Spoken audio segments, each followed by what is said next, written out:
Salut à tous, on se retrouve aujourd'hui pour une nouvelle vidéo de test avec aujourd'hui le UmiDigi A5 Pro. Donc c'est un téléphone qui nous est envoyé par UmiDigi. Je vous mettrai un petit lien en dessous de la vidéo. C'est un téléphone qui coûte entre 100 et 120 euros. Alors 120 euros France, mais vous pouvez l'avoir un peu moins cher de Chine. C'est vous qui voyez. Donc ce modèle là il vient d'Amazon. Donc voilà, avec Expedit Amazon, garantie Amazon.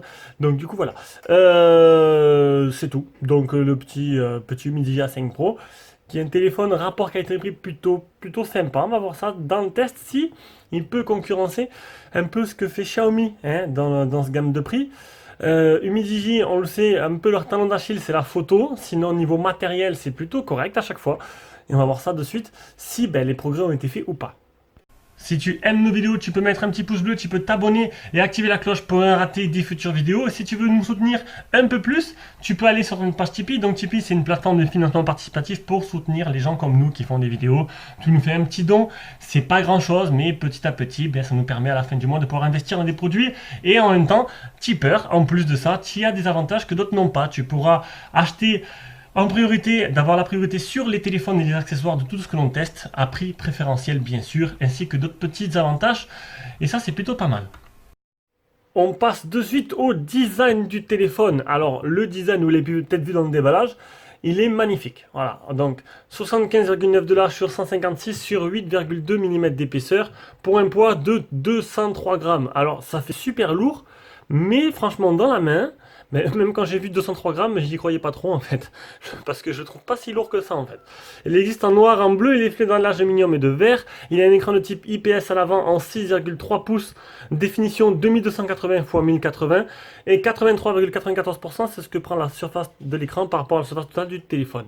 Il a un film sur l'écran supplémentaire. Il est donné pour résistant aux rayures. Il n'y a pas précisé quelle protection supplémentaire il a. En haut, on a un appareil photo Samsung en 2.0 de 16 mégapixels avec une reconnaissance faciale. Alors, reconnaissance faciale qui n'est, qui n'est pas des plus rapides, mais qui marche plutôt correctement. Voilà. On peut voir que les bords, franchement, le téléphone il est bien optimisé, des bords assez fins. Le menton n'est pas trop gros. On a en dessous un port qui n'est pas USB type C, c'est dommage. Un port micro USB avec le haut-parleur, le port jack qui est bien présent. Alors, le contour. Franchement, alors le téléphone, ça me fait penser un peu. Franchement, il est joli. Il est vraiment joli niveau design. Vous pouvez voir à l'arrière et tout, cette couleur et tout magnifique. Le capteur d'empreinte, le triple appareil photo, on en reviendra après. Le double flash LED. Là, le port jack. On va l'ouvrir après. Le tiroir SIM. Surtout que le tiroir SIM est plutôt intéressant à voir. Bouton power, bouton volume plus moins. Franchement, un téléphone qui pète. Là-dessus, il n'y a rien à dire. Maintenant, ouvrir le tiroir SIM. Ah, bien sûr, je me suis fait avoir. Il me faut l'autre trombone. Voilà, le trombone d'origine qui est beaucoup plus long. On va ouvrir ce tiroir SIM. On aura dedans 2 nano SIM et une carte SD supplémentaire. Donc, c'est une puce SFR que j'ai mis dedans. Je vais la laisser parce qu'elle me sera très utile lors du test de PUBG. Si j'arrive. Alors, c'est une carte SIM sauteuse. Ça vient de sortir. C'est les nouveaux modèles. Voilà, ça c'est fait. Hop, voilà. Donc on continue avec l'arrière de téléphone et ce triple appareil photo. Donc un appareil photo, un objectif Sony en IMX 398 en ouverture 1.8. 16 mégapixels associé à un deuxième appareil photo de 5 mégas et le troisième c'est un grand angle Samsung en 8 mégapixels. Le tout animé par un Helio P23 associé à un Mali J71 pour la partie graphique. Il existe qu'un seul modèle en 4 Go de RAM, 32 Go de mémoire interne. La batterie, une grosse batterie de 4150 mAh. Bluetooth 4.2, Android 9 et comme tous les UmiDigi, ils sont full 4G de catégorie 7.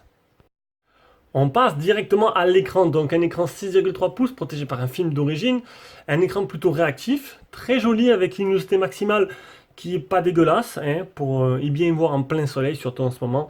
Définition, donc c'est des 1080 du Full HD+, du 1080 x 2280, et 83 à 94%, 83,94% c'est la surface que prend l'écran par rapport à la surface totale du téléphone. Non, l'écran, il n'y a rien à dire, il est joli et a une bonne luminosité. On passe à la partie logicielle, on va commencer par les capteurs du téléphone. Alors, les capteurs du téléphone, on aura l'accéléromètre, le gyroscope, le champ magnétique, la boussole, le capteur de lumière, le capteur de proximité. Voilà, qui marche plutôt pas mal. D'ailleurs, un petit bémol, c'est pas la première fois, alors je ne sais pas plus si c'était sur un Midigi. Le capteur de luminosité, il manque une petite mise à jour, je vais pas vous mentir. C'est voilà, et si vous l'activez, vous mettez luminosité automatique, ben, le téléphone va se mettre au minimum. Voilà, la plupart du temps, vous allez vous allumer et il sera tout sombre l'écran. Du coup, j'ai dû désactiver tout le long de mon test, j'ai dû désactiver le capteur de luminosité et mettre moi-même manuellement la luminosité. Sinon, ben, on n'y voit pas grand-chose. Voilà, il y a un petit souci. Ça, c'est une petite aussi d'ordre logiciel. Il n'y a pas de souci, ça sera réglé dans une prochaine mise à jour. Mis à part ça, la partie logicielle, c'est Android stock. Hein. Petit volet notification à gauche de Google. Voilà, c'est assez fluide. Donc, je ne veux pas dire que c'est la tonnerre de feu de Dieu niveau fluidité, mais voilà, ça va. Dans l'ensemble, c'est assez fluide. Maintenant, c'est pas non plus un gros processeur. Si vous lui en demandez trop, il y aura quelques légers ralentissements par moment. Mais sinon, dans l'ensemble, l'expérience est assez bonne. On va passer directement aux captures d'écran. Alors, les captures d'écran dans photo, elles sont là. Donc, j'ai eu 2 mises à jour successives. Le Antutu 82577, le test de chauffe qui est même pas 30 degrés, qui est plutôt pas mal. Bon test, 10 touches pour l'écran, ça j'ai oublié de le dire, 4983 le PC Mark. L'anti-malware qui est propre, là-dessus il n'y a pas de malware. Il n'y a pas, au fait, il n'y a pas de LED de notification, pour ceux qui se demanderaient, il n'y a pas de LED de notification. Le Geekbench, le premier, le deuxième. Ça c'est L3, ça veut dire, alors Security Level L3, ça veut dire que tout ce qui est application de streaming, Amazon, Netflix et tout, il n'y aura pas de HD. C'est un peu dommage vu que l'écran est en HD+, en Full HD+. PUBG tourne en performance moyenne. Il y a les appels Wi-Fi et la Volt. On peut mettre les gestures ou les boutons. Voilà, les gestures. Et on arrive à l'autonomie. Une autonomie 2, alors j'ai oublié de faire le GPS test, je vais le faire de suite après. Une autonomie 2, utiliser 56% en 13h18 avec 2h53 écran allumé, 18 minutes d'appel, ce qui est plutôt correct. Le Wi-Fi aussi, j'ai oublié de l'éteindre, donc il reste allumé, il a utilisé 3%. Donc une grosse batterie. Les nouveaux, voilà, on va dire que là-dessus, c'est un téléphone qui vous fera, allez, presque 2 jours. Un jour, 3 quarts, presque 2 jours, donc une autonomie plutôt intéressante. Test GPS, 2 mètres de marge, 17 satellites fixés sur 21, un très très bon score. Allez, on passe directement à PUBG. On a atterri sur PUBG, donc PUBG qui tourne en performance moyenne. Hein, qui sera pas des plus fluides à souhait, on va dire, mais qui sera jouable. On va essayer de trouver une arme ou deux. Un gilet pare-balles, c'est déjà bien. Ouais, vous avez vu, il y a quelques ralentissements quand même. Hein. Alors, je peux plus accuser mon réseau Wi-Fi, parce que je suis directement avec le réseau SFR. Il y a une antenne qui a poussé à côté de chez moi. Du coup, j'ai un bon... Ah, il y en a un là. Vas-y, je suis là, je suis là. Ouh, ouh. Allez, vas-y, tue-moi. Eh ben non. Alors lui, il n'est pas doué. Alors, bah écoutez, niveau de fluidité, ça manque un peu par moment. Et on voit qu'il y a des baisses de framerate. Bam, je suis mort. Voilà. Donc niveau jeu, PUBG marchera, mais il y aura quelques latences. Hein. On passe à la partie photo qui n'est pas le vrai point fort de Umidigi. Donc Umidigi, c'est un assembleur qui fait des très beaux téléphones, hein, je vous l'ai dit, mais niveau photo, la partie logicielle, c'est... voilà, et des fois ils ont un peu du mal. Là, bon, on est sur un téléphone à 100 €, donc on va dire qu'on peut pardonner un peu si les photos ne sont pas parfaites, hein, tant qu'elles sont exploitables. Mais voilà, quand le Umidigi X sortira, quand on le recevra, j'espère que là-dessus, ils auront fait un gros travail. Donc, on va se mettre directement. Donc, mode stéréo, bon, c'est le mode bokeh, le mode flou.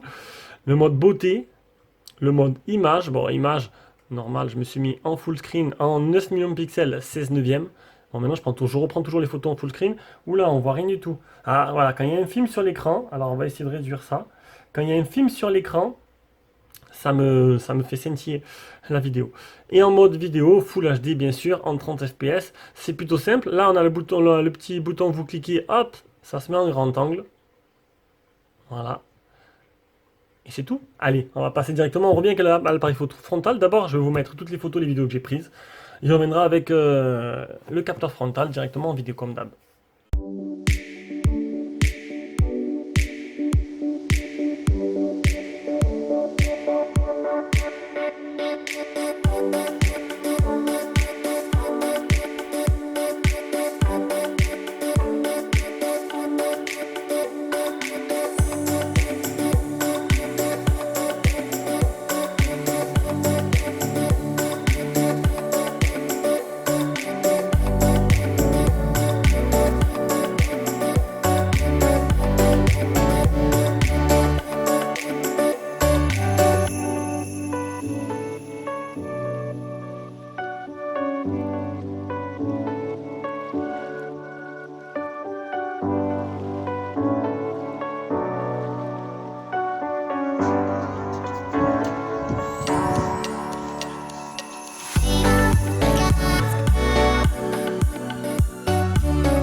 Allez, donc ça filme, donc comme à chaque fois, je reviens avec le capteur frontal pour voir un peu ce que ça vaut en vidéo, et vous le verrez directement en direct dans la vidéo.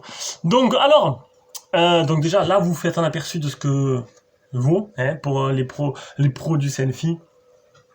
Alors alors Umidigi, donc, je pense que voilà, voilà, ils n'arrivent pas encore, ils n'arrivent pas. Il suffit de regarder le flash dans la salle de bain, voilà, de nuit, le flash il est mal calibré. Donc tu prends la photo, le flash déclenche trop tard ou trop tôt, j'ai pas fait attention. Mais du coup, l'image est trop sombre et du coup le flash est inefficace, tout simplement. Après, les photos de nuit, elles sont pas très jolies, il y a beaucoup de bruit. Les photos de jour sont mieux, l'ultra grand angle, ça fera un petit truc en plus. Pour 100 €, avoir un grand angle, ça peut être bon, un argument de vente.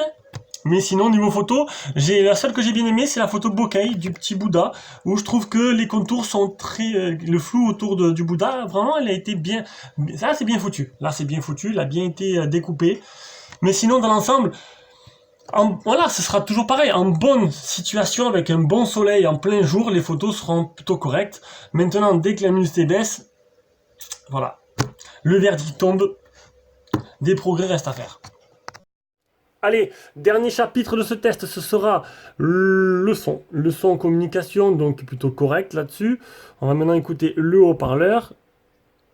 Alors ma musique à chaque fois. Alors à chaque fois on me demande, donc regardez, regardez, à chaque fois on me demande c'est quoi ta musique, j'adore.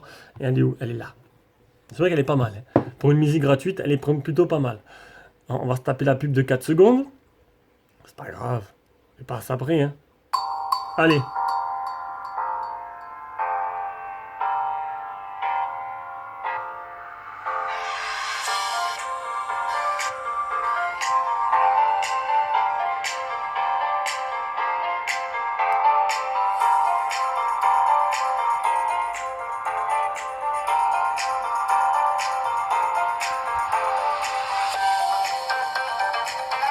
Le son est plutôt correct, surtout que le haut-parleur ne se trouve pas ici, parce que quand je cache, ça n'obstrue pas du tout le son, il se retrouve plutôt sur la partie arrière là.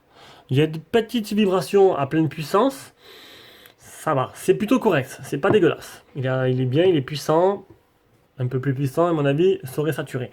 Donc on arrive à la fin de ce test. Alors conclusion de ce Umidigi A5 Pro. Magnifique comme d'hab, comme tous les Umidigi, le matériel c'est au top, l'écran est beau, la finition est belle, le téléphone franchement il pète là-dessus. Pour un prix modéré, vous avez quelque chose de plus intéressant. En jeu, PUBG, ça n'a pas été 100% fluide.